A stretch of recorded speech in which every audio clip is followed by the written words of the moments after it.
Now moving towards complexity, क्या समझते हैं आप कॉम्प्लेक्सिटी से?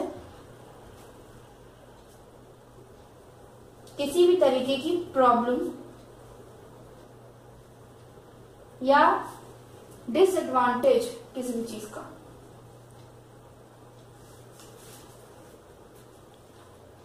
that is termed as complexity. So when we talk in terms of algorithm, there are two types of complexities, that is time complexity and space complexity. आपको इन दोनों के नाम ही बता रहे कि किस तरीके की कॉम्प्लेक्सिटी होती है। तो पहले हम सबसे पहले जाएंगे टाइम कॉम्प्लेक्सिटी पे।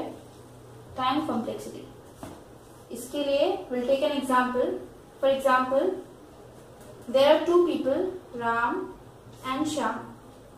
दोनों को एक टास्क मिला है कि उनको 1 से लेके n तक के बीच के प्राइम नंबर निकालना है। What is a prime number? Prime number वो नंबर होता है जो कि जिसके दो ही वो होते हैं मल्टीपल्स, लाइक 1, जैसे आप बात कर रहे हैं n के बारे में, तो उसको डिवाइड या तो 1 करेगा या वो खुद ही करेगा, उसके अलावा और कुछ नहीं करेगा। That is termed as prime number.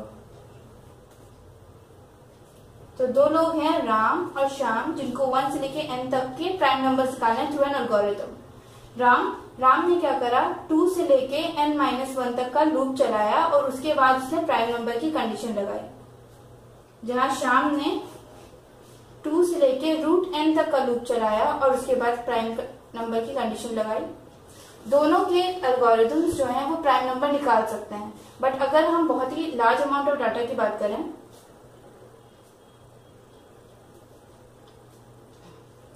तो राम का एल्गोरिथम 2 से लेके उस डाटा की लीस्ट वैल्यू तक चलेगा, वहीं श्याम का एल्गोरिथम 2 to √n तक चलेगा। तो राम का एल्गोरिथम जो है वो ज्यादा टाइम लेगा इन comparison to algorithm of Shyam. तो यही हमारा डिफाइन करता है टाइम कॉम्प्लेक्सिटी को। यूजुअली एल्गोरिथम्स जो होते हैं, हम अगर कोई एल्गोरिथम बनाना चाहते हैं तो हम चाहते हैं कि उसका टाइम कॉम्प्लेक्सिटी कम हो, दैट इज उसमें वो टाइम कम ले। सो अगर हम राम के एल्गोरिथम की बात करें तो राम का एल्गोरिथम ज्यादा टाइम टेकिंग है और श्याम का एल्गोरिथम कम टाइम टेकिंग है इसके कंपैरिजन में। So this is a thing which defines time complexity. Now for Shyam, उसने एक अच्छी कंडीशन लगाई है जिस वजह से उसका टाइम कॉम्प्लेक्सिटी घट गई है। तो ये एक तरीका हो सकता है आपकी टाइम कॉम्प्लेक्सिटी को घटाने के लिए। ठीक है, अब हम आते हैं स्पेस कॉम्प्लेक्सिटी पे।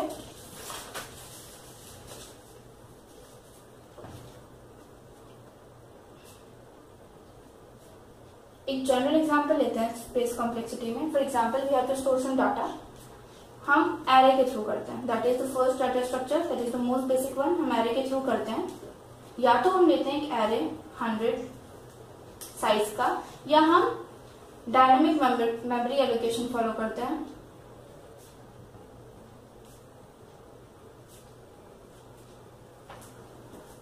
जहां पर डायनेमिक मेमोरी एलोकेशन आपके हिसाब से मेमोरी एलोकेट करेगी, आप अगर स्टैटिक मेमोरी एलोकेट करते हैं तो 100 स्पेसेस विल बी रिजर्व्ड, जिसमें से अगर आप सिर्फ 20 यूज करते हैं तो आपकी 80 वेस्ट हो जाएंगी। बल्कि डायनेमिक मेमोरी एलोकेशन में अपनी जरूरत के हिसाब से ही मेमोरी एलोकेट करेंगे। So this thing is termed as space complexity, that is आपका एल्गोरिथम कितना स्पेस ले रहा है। और जब हम स्पेस की बात करते हैं तो we talk about in terms of memory.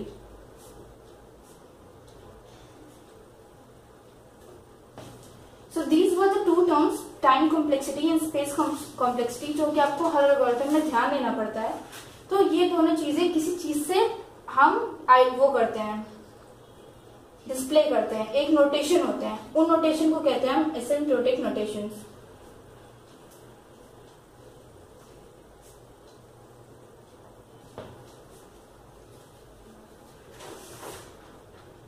Asymptotic notations के बारे में आपको बात बताऊंगी। फॉर एग्जांपल, आप लीजिए एक एल्गो 1 है और एक एल्गो 2 है। पहले वाले का अगर आप टाइम फंक्शन देखें और दूसरे वाले का टाइम फंक्शन देखें तो ये इसका हम टाइम फंक्शन अगर 5n² + 7 लेते हैं, दूसरे वाले का 17n² + 6n + 8 लेते हैं।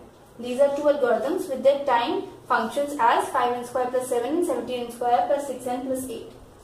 हम यूजुअली किसी भी एल्गोरिथम के लिए चीजें टेस्ट करते हैं तो लार्ज अमाउंट ऑफ डाटा के लिए चेक करते हैं, जिससे कि हम उसकी space as well as time complexity check कर सकें। अगर हम लार्ज अमाउंट ऑफ डाटा को इन्फिनिटी ले लें,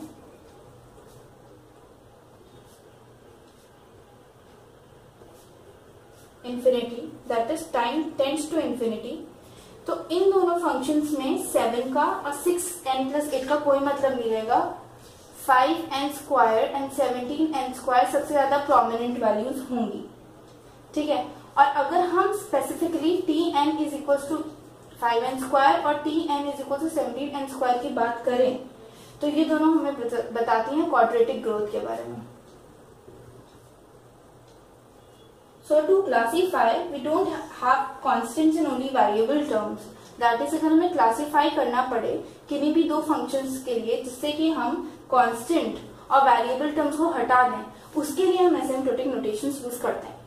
दैट इज, अगर आपने लार्ज अमाउंट ऑफ डाटा के लिए चेक करा है, दैट इज आपने इन्फिनिटी के लिए चेक करा है, और अगर आप इन्फिनिटी के लिए चेक कर रहे हैं तो कांस्टेंट और वेरिएबल वैल्यूज हमेशा नेग्लेक्ट हो जाएंगी, तो डायरेक्टली हम n² वाली चीज पे कंसेंट्रेट करेंगे, ठीक है। तो इन n² वाली चीजों पे कंसेंट्रेट करने के लिए हम एसिम्प्टोटिक नोटेशंस, मतलब क्लासिफाई करने के लिए हम एसिम्प्टोटिक नोटेशंस का यूज करते हैं। तो बेसिकली 3 तरीके की एसिम्प्टोटिक नोटेशंस होती हैं। The first one is big OH,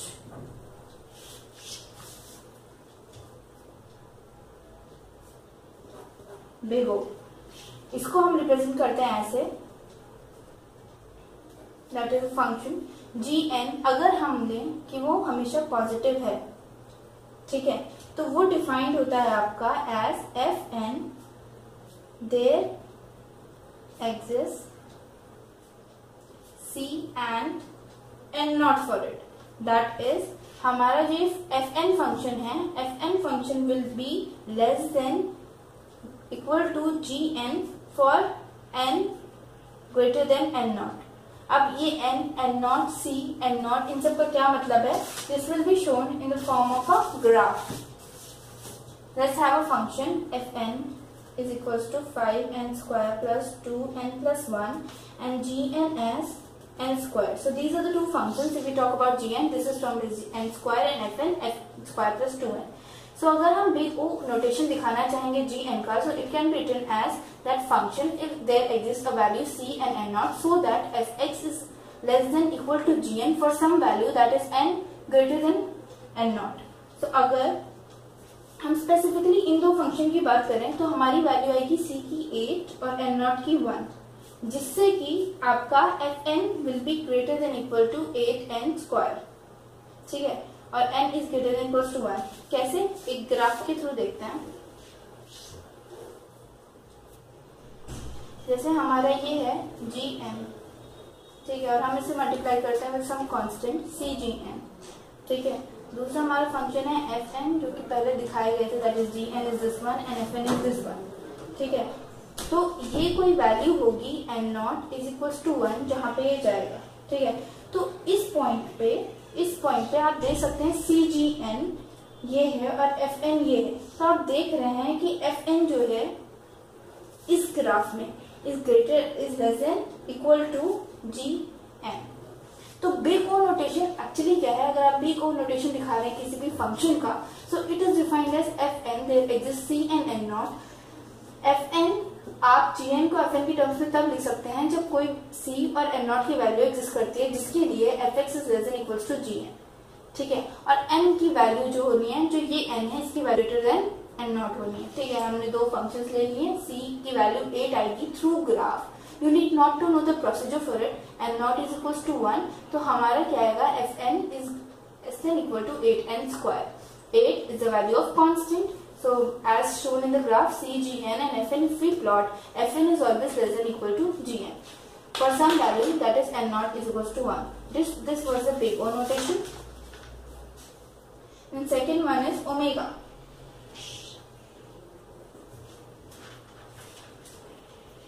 Now before going to omega, let us know what was the advantage of using big O notation. The main advantage of using big O notation was that it gives the upper bound of rate of growth of function. For example, if we talk about Tn function, that is time complexity अगर किसी algorithm की time complexity बढ़ रही है, that is function बढ़ेगा, तो function के upper bound को जानने के लिए हम यूज करते हैं बिग ओ नोटेशन। ये चीज आपको तब क्लियर होगी जब सर्टेन एल्गोरिथम्स के बिग टाइम कॉम्प्लेक्सिटी या स्पेस कॉम्प्लेक्सिटी पढ़ेंगे, जो कि हम आगे के लेक्चर्स में देखेंगे। तो कोई भी अगर एल्गोरिथम है जिसकी हम टाइम कॉम्प्लेक्सिटी देख रहे हैं और अगर वो किसी फंक्शन के रूप में दी है, तो फंक्शन की ग्रोथ का जो अपर बाउंड होगा that will be shown by big O notation. Second one is omega. Omega basically by this it is represented by the omega sign.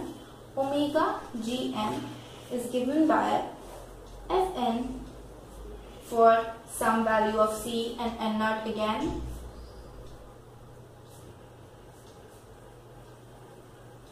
where c gn is less than equal to fn for n greater than n naught. So this is for omega. ठीक है, अगर हम same वही पहले लिए थे, that is fn और gn के फंक्शन जो लिए थे, दैट इज fn और gn के फंक्शन हमने जो पहले लिए थे, fn 5n square plus 2n plus 1 और n स्क्वायर। ठीक है, हमने कोई दो फंक्शन लिए, अगर हम यही सेम फंक्शन वापस से लेते हैं तो हमारी ओमेगा के केस में c की वैल्यू आएगी 5 और n नॉट की वैल्यू आएगी 0। ठीक है, तो अगर हम इसका ग्राफ प्लॉट करें for omega asymptotic notation, asymptotes का मतलब तो आपको पता ही होगा। ठीक है, इन्फिनिटी के लिए हम चेक कर रहे हैं, आपको पता था कि एल्गोरिथम्स की टाइम कॉम्प्लेक्सिटी और स्पेस कॉम्प्लेक्सिटी हम उस डाटा के लिए चेक करते हैं जिसकी वैल्यू बहुत ज्यादा होती है। ठीक है, अगर हमें एसिम्प्टोटिक नोटेशंस को देखना है तो हम उस बहुत ज्यादा वैल्यू को इन्फिनिटी ले लेते हैं, that is why we are considering asymptotes over here. अब जैसे हमें इसके लिए ग्राफ बनाए ओमेगा के लिए, so fn will be this and gn will be this, and we multiply gn with a constant c, so we get a value of n naught that is equals to 0। हाँ, इस axis पे हम represent करते हैं n। n क्या है? कोई भी वो डाटा जिससे आपका फंक्शन कॉन्स्टिट्यूट हो रहा है। फॉर एग्जाम्पल यहाँ पे fn और gn n से कॉन्स्टिट्यूट हो रहा है। किसी भी एल्गोरिथम के लिए fn और gn चेंज करते रहते हैं। अगर हमें ओमेगा रिप्रेजेंट करना है तो ग्राफ कुछ इस तरीके का बनेगा। ठीक है, जैसा कि आप देख रहे हैं ये इस कंडीशन को सेटिस्फाई कर रहा है, that is c gn is always less than equals to fn। अब हम ओमेगा क्यों यूज करते हैं? जैसे कि मैंने आपको बताया था, बिग ओ किसी भी एल्गोरिथम के ग्रोइंग फंक्शन के अपर बाउंड के लिए होता है, ये किसी भी एल्गोरिथम के फंक्शन के लोअर बाउंड के लिए होता है। अपर बाउंड और लोअर बाउंड आपको तब क्लियर होगा जब हम कुछ एल्गोरिथम्स के टाइम कॉम्प्लेक्सिटी और स्पेस कॉम्प्लेक्सिटी अलग से पढ़ेंगे। तो ये हमारा था ओमेगा एसिम्प्टोटिक नोटेशन, जिसके लिए हमारी ये कंडीशन होती है, ये सर्टेन ग्राफ होता है, ये कंडीशन फुलफिल होनी चाहिए, और ये हमारा होता है फंक्शन के लोअर बाउंड, फंक्शन के ग्रोथ का लोअर बाउंड जानने के लिए। लास्ट एसिम्प्टोटिक नोटेशन जो है वो हमारा है theta. Theta notation is represented by this, that is theta, and it is given by the condition fn for some value c1 and c2 and also n naught, and the condition which needs to be satisfied is c1 gn f1 n c2 gn। सो ये condition fulfil होती है graph में of theta. For example, अगर हमने फिर से वही function ले लिए fn और gn जो हमने पहले लिए थे, तो उसके लिए फॉर थीटा हमारी वैल्यू आएगी c1 की 5, c2 की 8 और n नॉट की 1। अगर हम इसके लिए ग्राफ चेक करें या इसके लिए ग्राफ बनाएं तो ग्राफ कुछ इस तरीके का बनेगा, c2 gn इस कंडीशन को सेटिस्फाई करते हुए c2 gn सबसे बड़ा है तो सबसे ऊपर ये बना f1n, और सबसे n में हमारा आएगा c1 gn। अब जैसा आप देख रहे हैं हमें कोई n नॉट की वैल्यू चाहिए थी, तो n नॉट की वैल्यू यहाँ पे 0 आ रही है, सॉरी 1 आ रही है। कैसे 1 आ रही है? पहले वाले में केस में कंसिडर करें तो दोनों हमारे ओरिजिन से स्टार्ट हो रहे थे, इसमें हमें ये कंडीशन फुलफिल करनी है, तो एक यहाँ से, एक यहाँ से और एक यहाँ से स्टार्ट होगा। इस कंडीशन को फुलफिल करना है हमें अंदर थीटा। अब मैंने बताया था बिग ओ एच, आपका ओमेगा, और 3 नोटेशन होते हैं। This is for upper bound of an algorithm, this is for lower bound. और एक एल्गोरिथम के जैसे 2 ग्रोथ होती हैं, that is time and space. तो इन दोनों के बीच की ग्रोथ की कितनी क्लोजनेस है वो हमारा थीटा एसिम्प्टोटिक नोटेशन बताता है। That is it is for closeness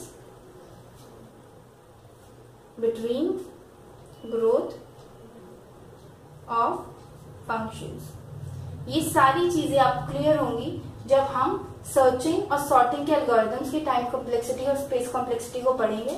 so basically हमने इस लेक्चर में डेटा स्ट्रक्चर क्या होता है, जितने मेन तरीके या बेसिक तरीके के डेटा स्ट्रक्चर्स होते हैं उनके बारे में पढ़ा, और एसिम्प्टोटिक नोटेशंस के बारे में। आप इन एसिम्प्टोटिक नोटेशंस को अच्छे से ध्यान रखिएगा, क्योंकि अगले लेक्चर में हम जितनी भी सर्चिंग और सॉर्टिंग होगी उनकी complexities, that is time and space complexities को पढ़ेंगे।